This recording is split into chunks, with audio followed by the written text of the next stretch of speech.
Welcome to the MLP Drawing School panel, ladies and gentlemen. Woo! After a little bit of a turmoil there, we got things working, at least to the best we can.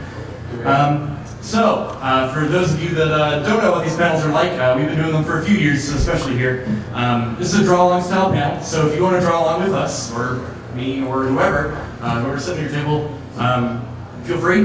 It's kind of how the learning is supposed to take place. You know, you see what's going on, you draw it, that's kind of thing. I'm going to be covering the basics of pony art, mostly just how to draw a horse. Okay. So if you're more of the advanced side of things, this isn't really so much geared towards you. This is more geared towards the person that's like, well, I kind of want to learn how to draw a pony, might as well. So if you're advanced though, I do encourage you to stick around because it's always neat to see how another artist does it. And you're currently surrounded by other artists, whether they like being called that or not. If you're drawing, you're an artist. I'm going to be covering a variety of things. I'm going to start off with undersketching. It's basically fundamental, especially in drawing cartoon characters. Move into stuff like volumes, anatomy, proportions, that kind of thing, just so you guys can learn how to draw a horse today, right now, right? So, is that thing working? Because I can't see. Yeah. Yeah. Okay. Awesome. So, this is the incredible Bob Dude Zero, and I am Flowbish. Yeah. Flowbish is pretty cool. He's a traditional wizard. If you guys have any questions, if you guys want any questions or anything, the people that are wandering around right now will be very, very happy to come and help you. What's up, everyone? They can tell you what's going on. Again? Pretty stylish.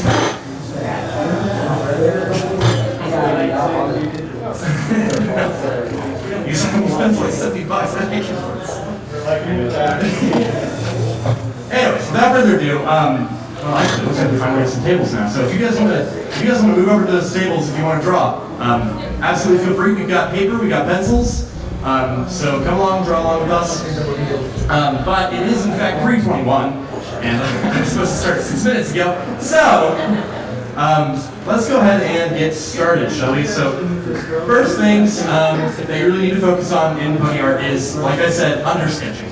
Undersketching is exactly what it sounds like. It's the sketch that goes underneath your sketch, which a lot of people don't think is even a thing. They think, oh yeah, sketch, that's the first thing you do. No, there's even more to it. It's deeper. In your undersketch, you're going to be drafting out your basic shapes and your proportions, your anatomy, you're figuring that kind of stuff out. You're going to be laying down the groundwork for what you want to be, what you want this horse to look like. I think I'm probably going to draw Sweetie Belle because that's all I ever draw.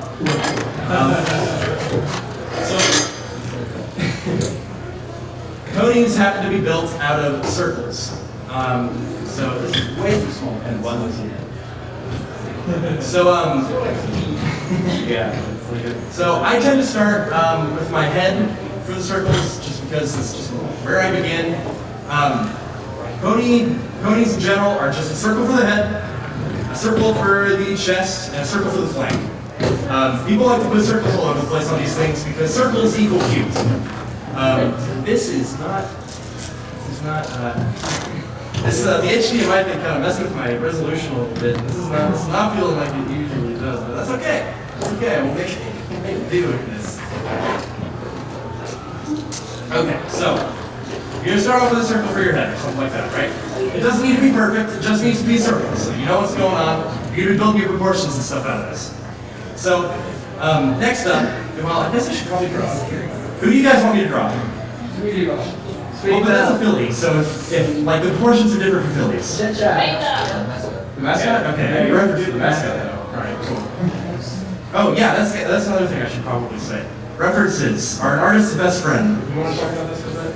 So, with references, you may think that all of these fancy artists just reach into their brain and pull out an amazing pony drawing. And while some people can do that, that comes with experience, and the way you get into that experience is through references. So, I recommend if you start out a drawing, just take a picture from the show, try and redraw that. It really helps nail into your brain the proportions, how all the lines flow.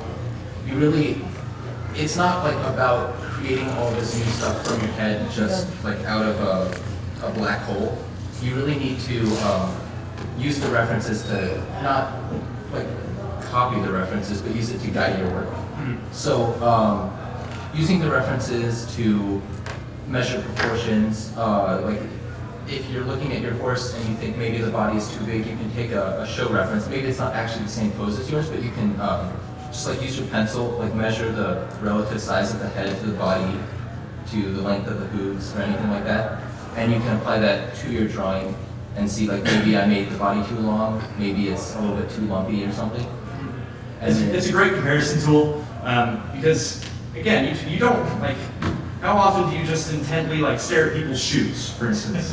If you try and draw a shoe right now, you're not going to know how to draw a good-looking shoe. You need a reference for that. So you look one up, you check out, oh, hey, yeah, that sole is kind of weird. It's got that little notch in the middle of it. I'm going to totally throw that into that shoe. Because otherwise, you need something to look at when you're drawing. I've seen professional Marvel comic artists using references to draw their characters. Yeah, they do. Absolutely. Okay, so proportion-wise, this is what a undersketch of mine generally tends to look like. You got a head, you got a chest, you got a flank. Awesome. You can tell they're just 3 circles. This is what I found to be the easiest way to get the guidelines for what I'm going to be doing. These lines that I got going over the head right now, those are called guidelines, and they're used for volume stuff. Volume is it's drawing something on a 2D medium that looks like it's 3D. So you need to give everything a sense of depth. And that means that this pony head is not just a circle, it's a sphere. So you need to illustrate that it is a sphere using volumes, and guidelines can help with that. You can use them to just try and illustrate exactly where that depth is. You can kind of tell, I mean, this is clearly very rough, but you can kind of tell that there's a little bit of shape to that, there's a little bit of depth to it. And you can do that on all of them. Actually, when I was starting to like try and learn volume stuff, I used to actually wireframe literally the whole thing. It helped me understand. You can try it if you want to, but it's a lot of effort. So you don't need to do that if you don't want to. But in general, proportions and an undersketch are going to look something like this. The chest is about what would you say, about 2/3 the size of the head, maybe? Okay, a little bit less. Maybe half the size of the head. Yeah. I don't know. I can't give numbers to this. I just draw it. But this is your general sizing for that. If you're drawing along with us, I encourage you to check it out on this one. It's kind of hard for you guys to see it, which is unfortunate. But I encourage you to check it out. Reference me if you can, because I'm referencing something else, so it's just a chain of references right now. But see if you can get those proportions to be. Yeah, exactly. Okay, so next you got a basic undersketch. You got your proportions. Now we got to work on anatomy stuff. So I'm going to do this in a different color because it's just easier to see this. A lot of people like to do a thing called a skeleton. And this is when you figure out where your joints are, where things connect to what. A lot of people will do something like this, like see that little X there? Those are where the legs are going to connect. Those are the shoulders. You can do that if it helps you. Sometimes people will build more shapes, like there's a thigh right there, bam. Something like that. I don't tend to do that kind of thing just because I don't find that I need it that much. But you can try it if you want. A lot of people will build like a basic line, they'll figure out exactly where their joints are, and they'll draw basic lines in like that to figure out what they want to do, what's going on. Speaking of which, I'm actually drawing this one super basic. This is clearly just a standing pony, just for the sake of simplicity. It's I've done this in the past, and it's very much easier to teach it in a very normal pose than it is if you've got something complex going on. Anyways, so once you've got this, figure out where you want your legs to be. Again, cross the reference, see how long you want those legs, and just throw those in there.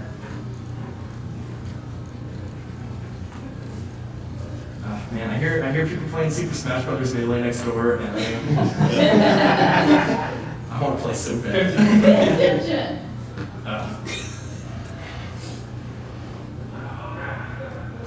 People just say they're having a great time. Focus. Melee is the best Smash Brothers.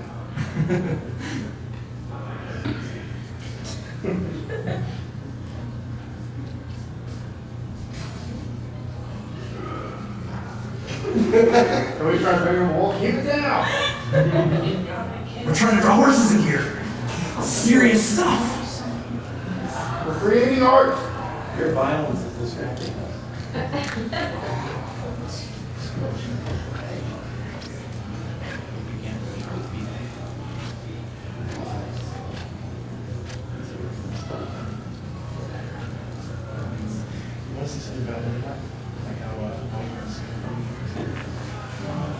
Yep. When you have body parts crossing over each other, as you can see in Bob's booth at the bottom there, you want to get a nice sense of overlap. So this involves multiple things. You don't really want lines kind of, if something's supposed to be in front of something else, you don't want them kind of connecting in parallel. You want it to kind of come to a clear junction. So you see how the booth curves up before the booth behind it hits. That provides like a sense that the booth is behind. And then also, if you're coloring something, maybe having different colors for stuff that's in front and behind can really provide a sense of overlap. You don't want it to look like the outline of one like blends into the outline of another. Exactly. You don't want the outline from one leg to blend into the outline of another. Does it ever help to undersketch on both so you can see where they would officially end behind each other? Oh yeah, absolutely. If you think something is if there's something that you can do that's going to help you understand what you're trying to draw, and like it's something basically like makes you think a little bit more. It helps you understand exactly what you want to put down. Do it. Absolutely. Even if it takes you an extra 20 minutes, if that helps, go for it. Also, art is not precious.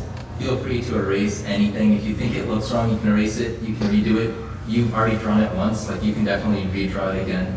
So don't be afraid to change up your sketch or to just mess up your drawing if it could make it look better. One of the benefits I have of digital is that if I screw something up, I can just transform to it. So, but traditional doesn't have that benefit, so you can just erase it, redraw it. It's pretty easy stuff. The 3D art class or features actually always allows an opportunity to save and correct because it makes you do the whole thing again and you always have to do it. Okay, so I'm thinking those legs are at least decent. I haven't drawn a mare in so long. I only ever draw Steamboat, I swear. It's so weird seeing Bob draw like a full pony. Anyways, so what's next? Let's go ahead and do facial stuff. This is the main place where volumes, in particular, this is what sets apart beginner work from intermediate work. It's proper volumes on the facial features themselves. Because when you're putting those facial features onto this, it's a sphere. You need to apply them as if they were on a sphere, which means that you're not going to be able to see as much if it's at a different angle or this angle or whatever. So the far eyes tends to be like a little bit more scrunched, as it were.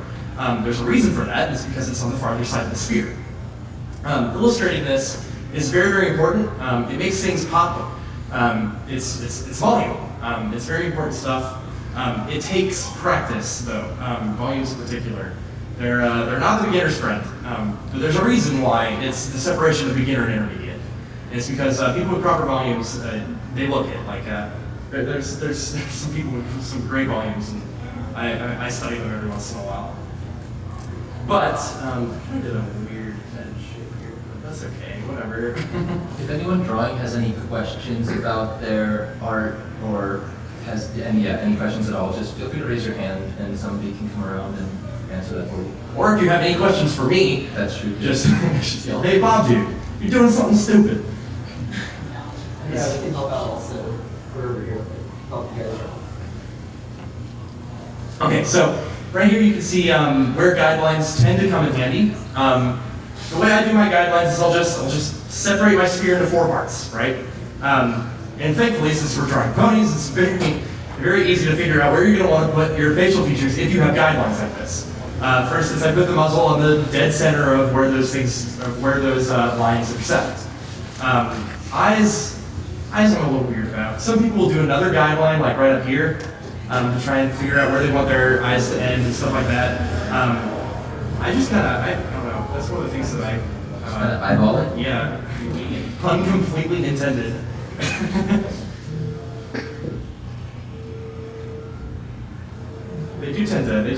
intersect that line just a little bit.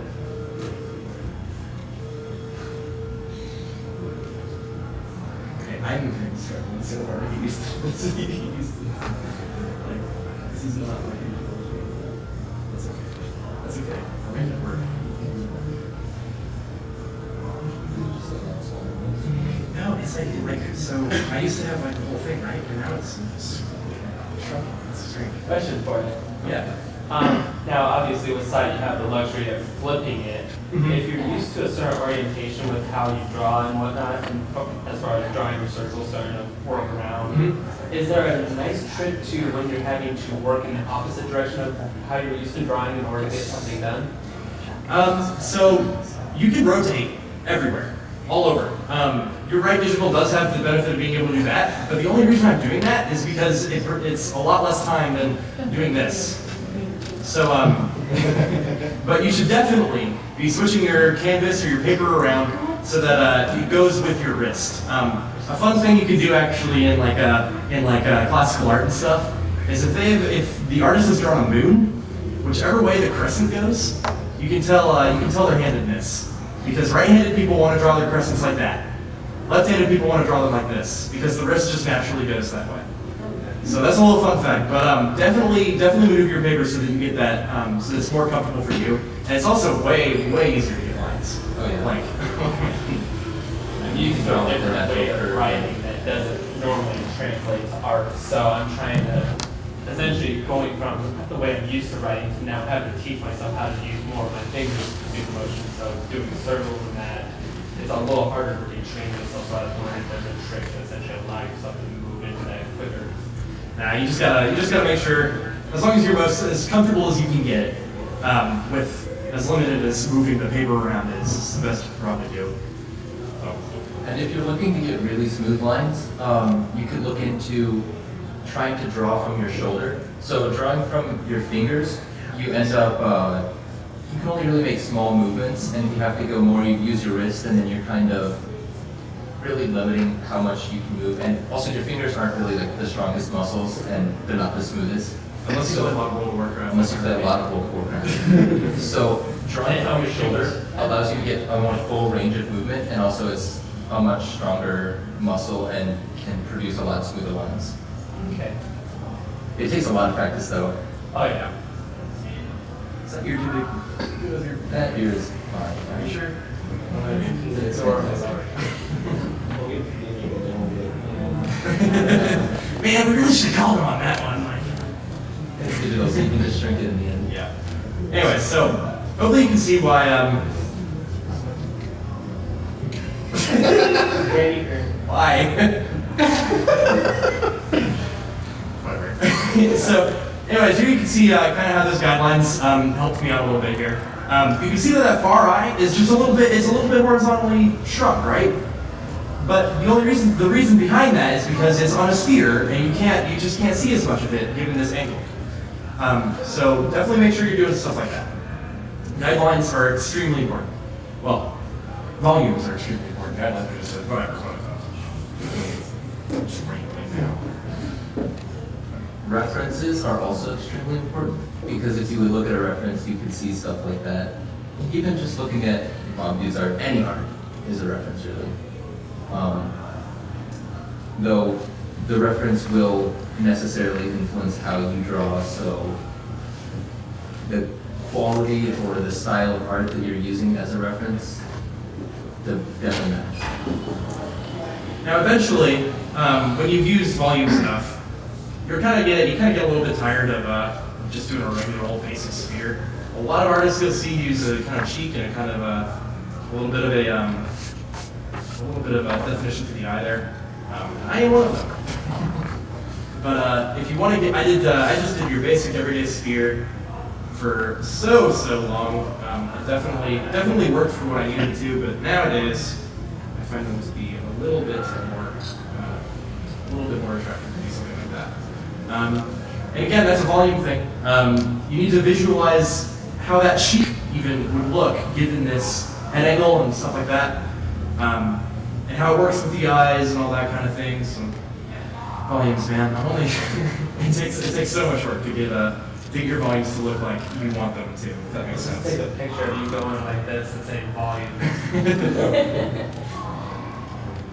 I'm pretty sure I can make that It's happen. just I'm sure they PNG. Oh, hey, you know what I forgot to mention? So this is the MLP Drawing School panel. We have a Reddit community called r/MLP Drawing School. Anything that you guys draw here today, if you want critique on it, first of all, you can come up to me afterwards and ask me about it because I absolutely love doing that kind of thing. I've been MLPDS guy for 2 years. That's why I'm here. You can also just take a picture of whatever you've drawn if you want some critique on it. So somebody can tell you like, hey, you did this great, you did this a little weird, here's how you can improve. That's a thing that we do over on reddit.com/r/MLP Drawing School. You'll probably see me around. So, Me as well. I encourage you to post what you got up there. Okay. So, now it's time for hair stuff. How does her hair work? How does her hair work? You have to just for every single one. Dude, this is some crazy stuff. Okay. It's like too big. No, this is so weird. Okay, so I don't like the proportions, man. I want to draw Philly. I want to draw Philly so bad.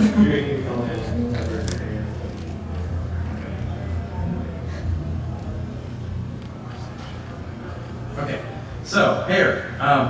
If you guys are drawing chit chat along with me, then there's a good reference right on the very front of the comp book. So that's what I'm looking at right now. Struggle a little bit here. Struggle a little bit here. This is neither happened to endorse me, but it's the problem. I don't know, dude. I'm not a schooler, man. You know? That's what everyone says. No, yeah, Ponyville apple bloomer. It's like, I'm not schooler, man. My favorite character will actually pop. What's your favorite that doesn't?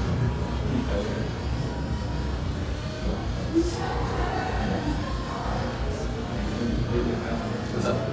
Now, you showed circle references to drawing proportions and to structure of the anatomy, and I'm kind of used to actually using that. The thing that I've often had trouble making look natural, and that just may be something that goes to practice, so that's the case to say. But how do you end up working with manes and tails and making them at least seem natural as far as, obviously different styles kind of look, well, whatever you put it on, but I can never make it seem like it's a natural curve off the character as opposed to, looking at a reference itself and translating that mane and tail. So, with working with hair, working with anything in general, you really want to work general to specific. So, starting out, you have just circles for the body, right? And you can even reduce that down further, and you can say that the body just kind of is a line, like that represents maybe the spine. And you can have like another line that represents like the face, kind of. And these are just really abstract. And you can have another for the hair. And then from these like very general concepts, very general lines, you can build up the form for the more complicated stuff. So then you may say that the hair for chit chat is on the top. It's kind of like 2 circles and then a little like V for the tip there. So you just need to like work those in. It does take a lot of practice to get this right, and if you look up on the topic of action lines or flow in a drawing or rhythm, you'll be able to find a lot of good references and like guides on how you can incorporate that to make it feel more natural. Another thing that comes to hair that I'm not even very good at myself is volume again, because volume is just so my thing, guys. Like, but hair volumes are kind of hard to do because there's just so much, There's very unique shapes. They're not as easy as a sphere. There's a lot of overlap. There's a lot of things going on in hair, Yeah, some are just strange. Great physics. But it's a practice thing for sure. Look up references on hair. Absolutely look up references on hair. It'll really help you with the overlap kind of stuff. And if you can try and figure out what they're doing with the flow, with their action in general, how it interacts with gravity, for instance. Like, versus if you have a wet paint, it is much, much heavier. And that's the thing. That's the thing that matters. So just, yeah. The physics of art in general, really. Also, a good thing to know that sometimes it's okay to take a break from so drive yourself crazy sometimes. Yep, just beating your head against the wall doesn't often work. And if you draw something, sometimes it's not good. Oh, I see what I did. Exactly. It really does help. In the back.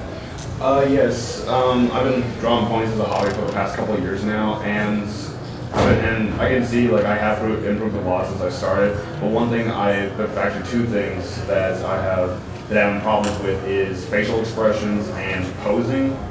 So what are the best ways to go about that? So facial expressions, a nice thing about facial expressions is there is a huge library of inspiration that you can draw from, because the expressions that the ponies use are not specific to horses. Like, they really have pretty human facial structure. Right. So you can just find so many resources online for expressions.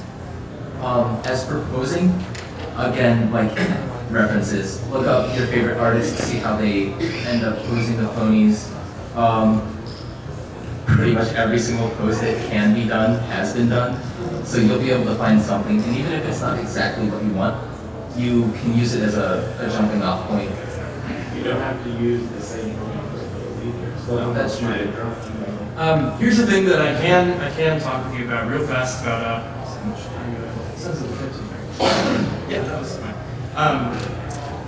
There's a thing called action line. And it's something that a lot of people do in their under sketch.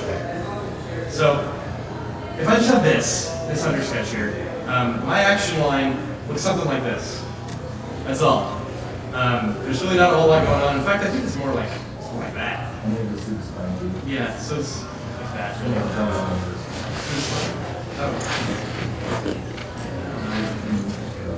Anyways, an action line, if you build your pose around something that's really fluid like that. So if I got like a head up here, I got a chest, that, the flank, I got the tail, and she's like that. That pose has a lot of action going on, right? That's a lot of action. And a lot of artists use that action line to pose off of. So if they want something that has a lot of motion, they'll do something that's very flowy. If they want something that's really sturdy, they'll do something that's really straight, kind of like the one that I've got right now. Your characters will have a general flow to them, and it's defined with an action line. Okay, so what is next on this course? Let's see here. I should have just a little bit faster than I thought I would. And you saw the way that he did that action line general to specific. So he started with like a single line to kind of represent the pony, and then he built on the circles for the head and the chest, and then for the legs. Yeah, you can see how the process works with going to under sketch to sketch. And then from here, I personally hate line work. A lot of people love line work. But you can start doing, you can start putting down your solid lines. So this is a sketch, that's what it is. And then you can start, well, man, I am so bad at line work. But you can start putting down your solid lines. And eventually, after you've done enough of them,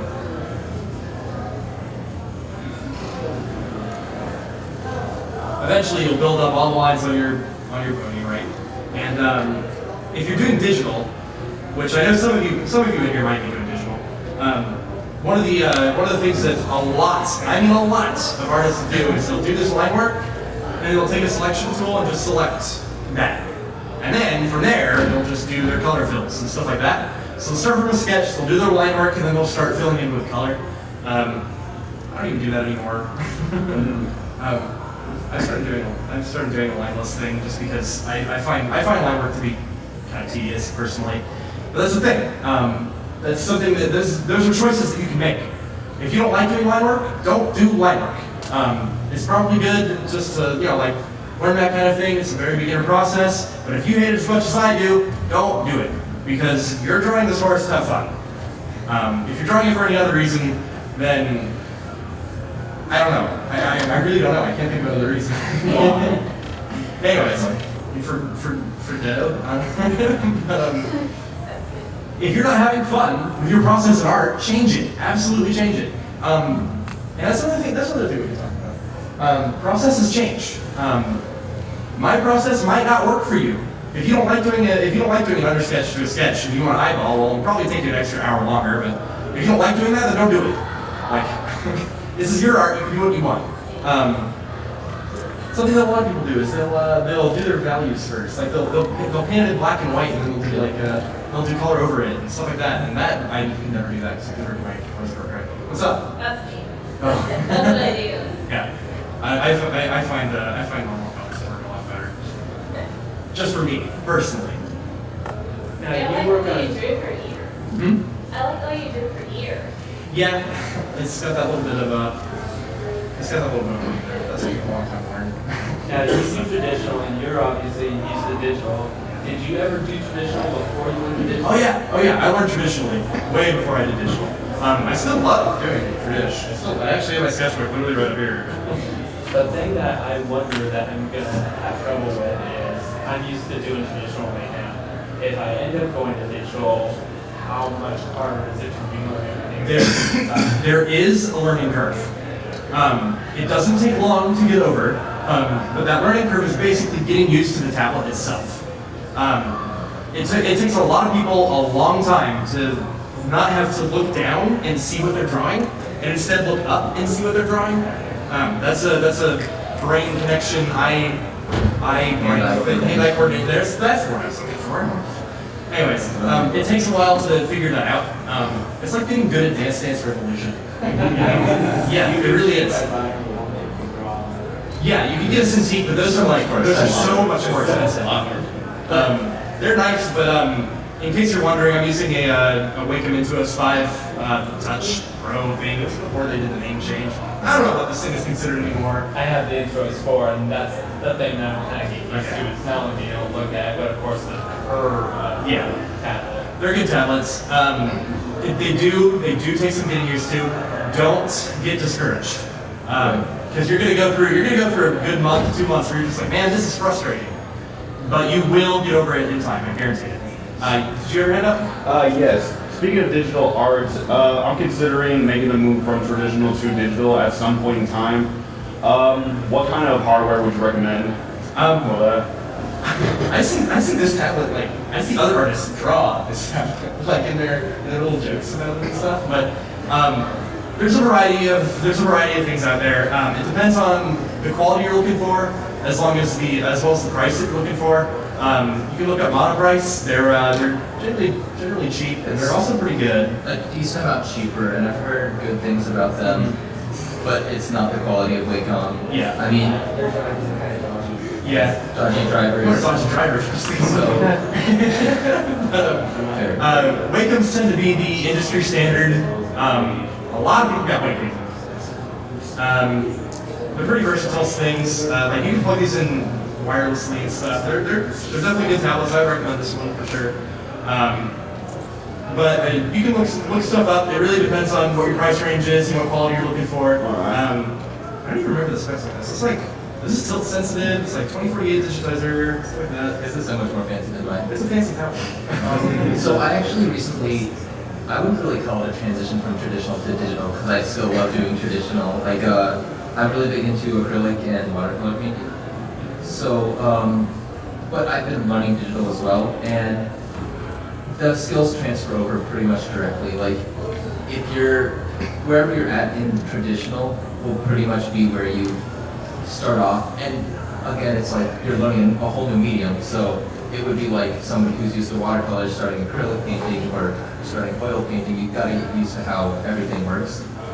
But after that, it's going to be another tool that we have to use. Okay, so I finally decided what I want to talk about next on this horse. First of all, its lack of wings. Second of all, I always think about wings, man. That's half the reason I don't draw school. Figure that out way too late. So I've been talking about volume a lot, right? Again, it's because I think it's the most important thing for beginner to intermediate. I think it's something that really needs a lot of study, a lot of practice. I think it's something that really needs to be in the forefront of your mind while you're drawing. Really practice thinking with depth. Even something as thin as a piece of paper will have a depth. So if it's at the right angle on that light, you're going to see that side of it, no matter how thin it is. Everything, I mean everything, has a depth. You need to think about that. You need to think about that while you're drawing it. What would this look like with depth, and apply that depth. On the application of depth, that's an entirely different story. you can figure out what things will look like with depth, but how are you going to make it look good with shading, with color? You just need to, again, these sketches come in handy, but you need to think with depth on how light is going to hit your object, how light's going to look when it's bounced around and stuff like that. This is why a lot of people like her tend to do dark to light kind of things with just blacks and then you color over it. Dark to light's also a really good idea just because you only have to find the light, you don't need to find the darks. So like, you only need to, you can darken the whole thing and then be like, oh yeah, the light will be here, and here, and here, and that's all you need to do. But if you start with midtone, you have to be like, oh, the shade's gonna be here, and light's gonna be here, so it's like, yeah. Dark to light, yeah. So, if I've got her, and let's say she's, I don't know, she's a dark horse, right? Like Katy Perry? That is Katy Perry. I got some giggles, so I think I can go.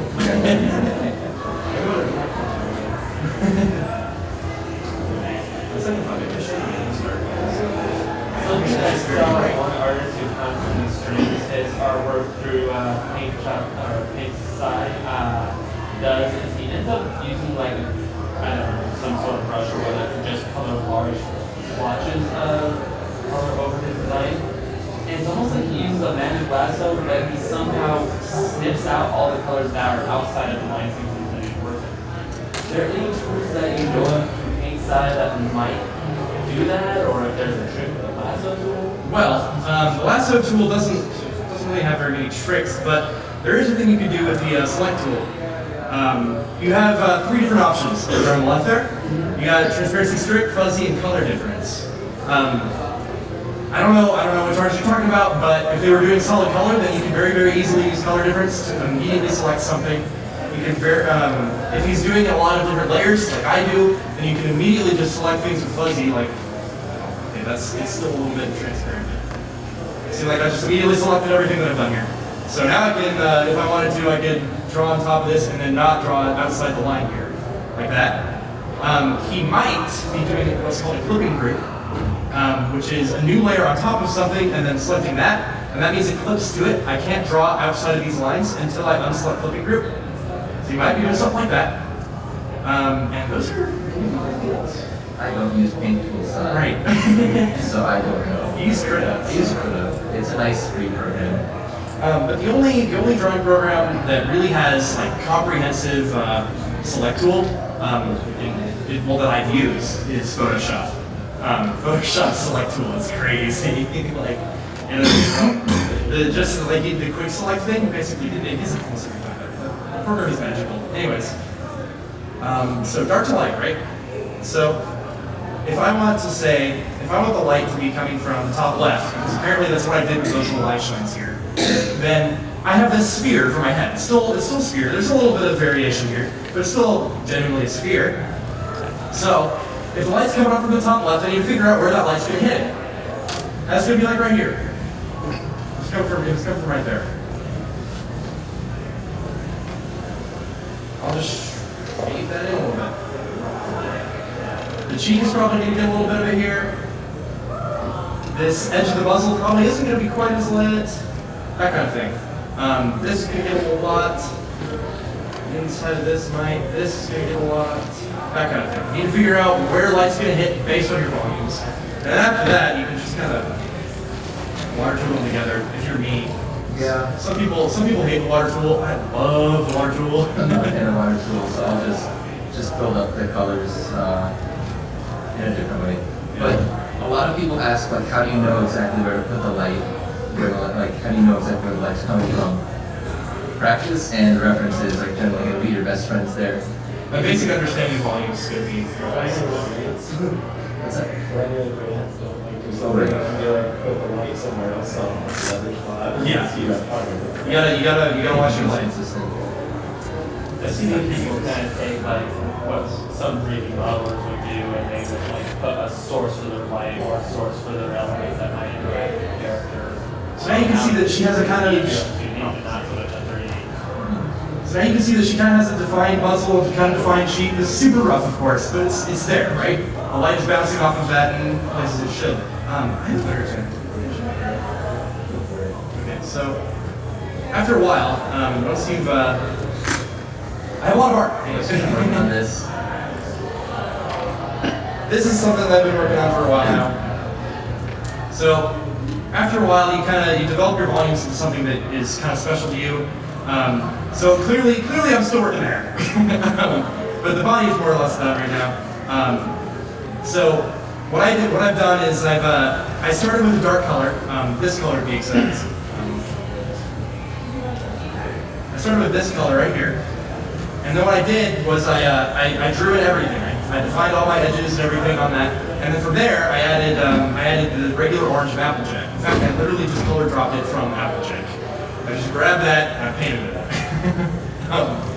And then on top of that, I defined my volumes with that. So like you can tell that she has a pretty well-defined cheek here. It's the brightest. The ears got a little bit of shape to it, though I still probably need to work on it. But hooves are hooves, you know. So you need to figure out where those lights bounce and stuff like that. And then what really helps define volume that I've found isn't exactly important, especially for beginner work, is backlighting. So if I didn't have a backlight on this, then it would look something like, where is my backlight? There we go.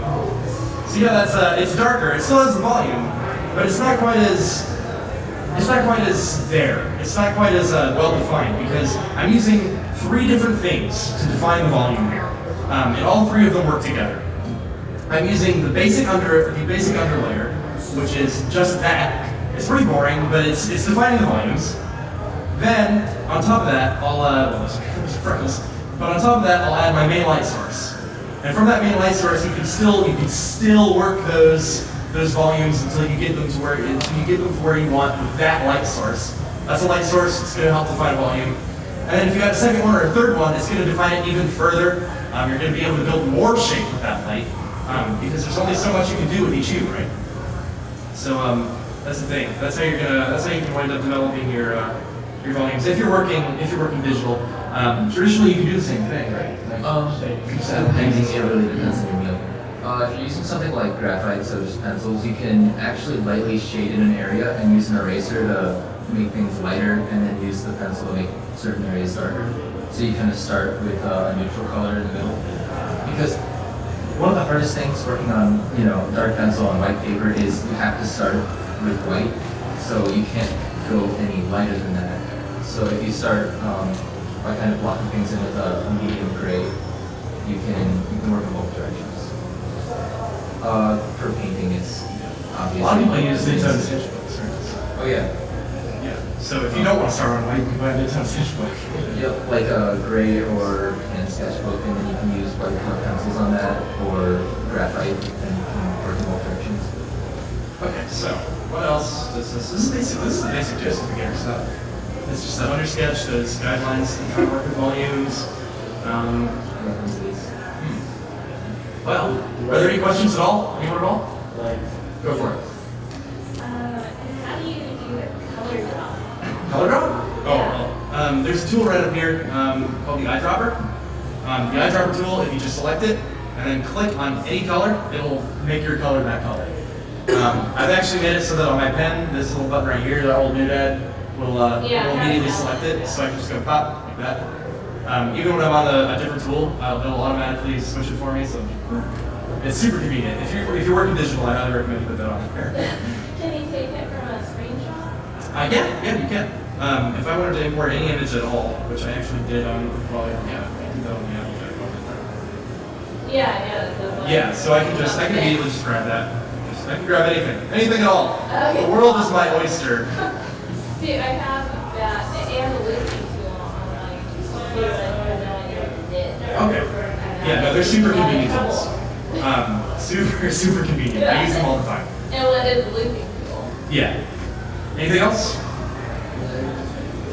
I have a lot of hard time trying to use side as far as finding a brush. I've seen people that obviously have really powerful like scenting or just a higher version of Viacom, where it catches the stroke, how much pressure they've done, so it thins the line towards the end. Is there a brush that's really good for that, or a way to customize a brush to get that to do that? Well, you can set your pressure sensitivity in your tablet itself. I'm actually working on default pressure sensitivity. I never changed that. But you'll see, people will change their pressure sensitivity, which will change exactly how much is coming out depending on how hard they're pressing. I don't think this AI actually has a pressure slider. However, you can turn it on or off. Each brush will have some options in the that I got in the bottom left for my setup. You can see that there's blending, dilution, resistance, there's density, there's minimum size. You got a head on your brush, you got a textured brush, and you've got sizes and all that. And then there's even advanced settings for your edge hardness, your quality, all that stuff. Play around with them. Play around with them until you find something that feels good to you. I have my advanced settings like this. I have my minimum size. I have my density at 100 basically all the time, which I'm actually reconsidering now because Photoshop does. It'll do it in pressure opacity as well as the. I don't know what density actually does. Well, density is how much is like it's the opacity. So, anyways, but I do all the time adjust these, like as I'm drawing, because where one place might need a little bit of blending, another place is not going to need any at all. If I don't want it to look too watery, then I'm going to turn this down. If I want it to look watery, I'm going to turn it up. Resistance is how much of the color is going to get down, how much of it's going to stay. I tend to keep them at 30 most of the time, but blending is the one that I still have a lot. For instance, like up here on this hair, this is at like 30 blending. It's very obviously has contrast, right? If I have that blending, then it's not going to do a whole lot. Like that's not even doing anything at all. It's not the same color at all. It's blending it. But if I turn that down all the way down, then it's just going to immediately just bam, that's the color. So I adjust that all the time. That's the most important one in my opinion, because it'll give you some nice color variation and stuff like that. As for finding the one that works best for you, just start from the defaults and experiment. Yeah. Sometimes people go with these like brushes that they use online. If you want to use those as a starting point too. Yeah. I actually have I ripped someone's cloud brush. It's got a texture to it, like that. And I use that kind of sparingly, just because I think it's a nice little texture there. Use it smaller, but anyways, that kind of thing. SAI doesn't have that great of custom brush capability stuff. It's mostly how you're going to slide it and what thing you're going to select, all that kind of stuff. If you're looking for custom brushes, then you need to go to Photoshop. Or Credit has good custom brushes. Credit also has some good custom brushes. The Photoshop custom brush community is so big. People are making so many brushes every day. Yeah. Okay, so you said something about lens, right? I think so, yeah.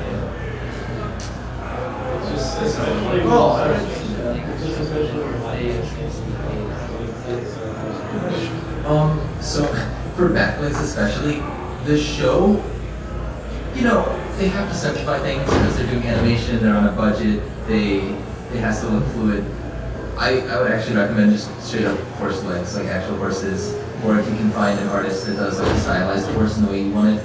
I'll give you some tips. on backlight volumes in particular. So if we've got a circle for our flank here, because who needs to draw it? Who needs to on the regular one that I already have drawn? No one. Whatever. So we have that. And we consider that a flank. The best thing in my opinion to do is, again, think with volumes, figure out how things are going to look depending on what angle you're looking at. One tip that I got a long time ago was to add another shape on top of that flank. A kind of, for the thigh, a kind of eggshell-like shape, or not eggshell, Egg. yeah, kind of eggish shape like that. And then use that as just this little eggshell shape that just attaches to that flank, and then use that as your thigh, and then just build the leg right off the back of it.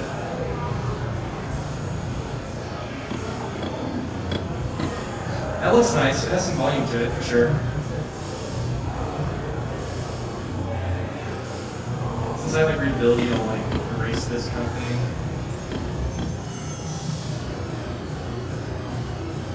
Yeah, I know this song.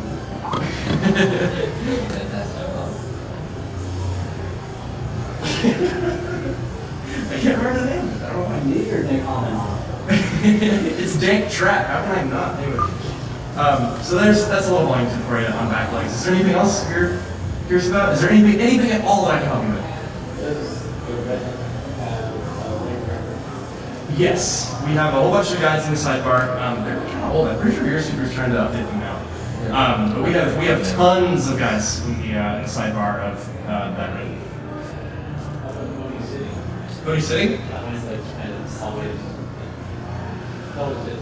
Okay, we can do that. That was probably a mistake to leave that there. Don't worry, I got it. I got this. Okay. Man, City Pony is like all I ever drew for like 3 months. Okay, so let's say on this that we've got the chest coming up here. Like that. So the chest is coming up here. Now, the thing that you need to think about for City Horse is not tangling the front hooves with the back hooves, because they all take up a genuine lot of space. So again, they're gonna have the thighs, so you're gonna have to put those in. I tend to keep them. I do give them a volume like that. I'll put them on both sides just to see where it's at. I'll do a little bit of overlap. I'll erase that later. So from there, once you have that little thigh there, you can figure out where you want that leg to be in relation to the view, right? So, because you want a little bit more space for the front hooves, I tend to put my front hooves right in the dead center, which means that I space these out a little bit, so they're right around here.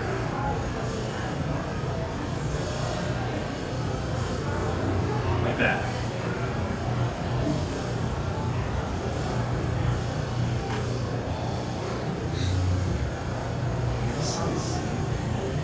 And then I'll put the other two hooves right in between.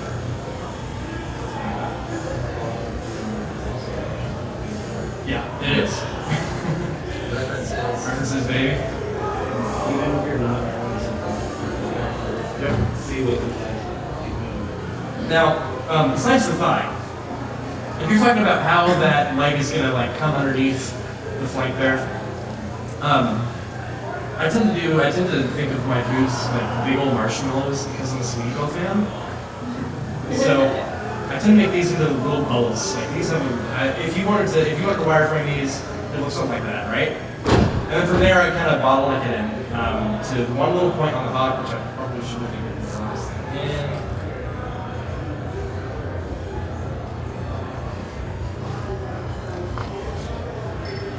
And then I'll tuck that little bit of that little edge of the leg underneath, like that. I didn't used to, but this guy yelled at me about having my back legs look like eggs for so long that he wound up smacking some sense into me. They just look like eggs, just like in Froger. Anyways, so does that help at all? Is that good? All right. Is there any other questions that I can help field? You? I had a question when we were talking about the intros. Someone was wondering about different types of devices they can use. Cintiq obviously allows you the luxury of seeing what you're drawing. I've heard some tablets have enough pressure sensitivity that you can actually emulate the effects of a Cintiq. Do you have any recommendations as far as tablets that are good for pressure sensitivity? Are you talking about like putting a piece of paper over it or something? No, there's actually like digital tablets, like similar to like an iPad or something. Oh, like a Microsoft Surface or something like that. Yeah, there's There's an Asus one as well. Yeah. I know a lot of people like that Microsoft Surface Pro 2, I think it is. Something like that. And I haven't read any reviews for the Asus one, but I know it's like geared towards drawing. I've tried it. I've tried the Surface Pro 2 or whatever in a Microsoft store because I was actually curious about the same thing. And for the prices that those run, it's best to just get a Cintiq, without a doubt. Because if you're getting a Surface Pro or you're getting one of those Asus tablets or something like that, you're not just paying for a drawing tablet.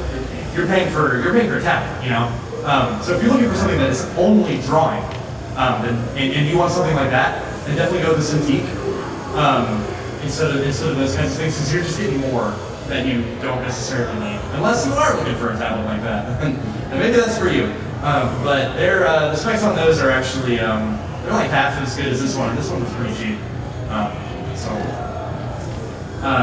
But again, getting used to a tablet like this, like where you can't see on it, is not very difficult. It does take a little while. And it is a little bit frustrating at times. But I think it's worth it, personally. Because after I've gotten used to it, like I can't even imagine doing anything differently. Like, it's second nature to me now. Well, the other thing is, even if it's frustrating, you can still go back easily. Yeah, exactly. It's not like if you had this and you're trying to draw it. That might be frustrating. Control Z is every digital artist's best friend. Oh yeah. One more? So one thing that's making me consider digital over my current traditional work is the luxury of being able to essentially sketch all the way through and then, go to line and get rid of the background and stuff. When I'm doing sketching in traditional, over time, even if I got a good eraser, even if I'm light-handed, you leave indentation from paper, you leave gray marks that will never remove from paper. Is there a trick to traditional media that maybe allows you to do that without having to, erase it over on a new sheet? There are, you can use like a light box. They call it light box. You have a light behind the paper and you can just trace over it on a new piece of paper. You can get like one of those putty erasers. Those are really good at picking up anything off the page. What else can you do? There are some various options. I do feel like if you're scanning it, then when you go, you can use like paper or something like that. And just kind of Clean it up in digital. Be careful with Gimp, by the way. It's fine for image manipulation. But it's not fine for drawing. It's not I've a never PB used it for program. drawing. I don't even know. Oh, what? But if you're trying to, just erase the gray marks and make them white, you can just kind of Yeah. Who's on that for us? Okay. Looks like you're doing autographs. So, it happens to be 4:15 right now, which means technically we've been at the end of this panel for about a minute. We should probably clear out for the next guys. If you guys have any questions at all, anything, if you want to take your art and bring it to me and be like, yo, I want to hear your opinion on this, please do so. I love doing that kind of thing. Seriously. What's up? Oh, my dealer. Oh, I'm Bob Duke Zero. Yeah. Yeah, the number 0. I probably should have mentioned that originally, but yeah. Yeah, actually, you know what? If you drew something and you want to PM me on DeviantArt about it, like, I will still critique you if you PM me on DeviantArt. So, Bob Duke Zero, it's spelled like this. And I'm Flowbish, as spelled like that. On DeviantArt.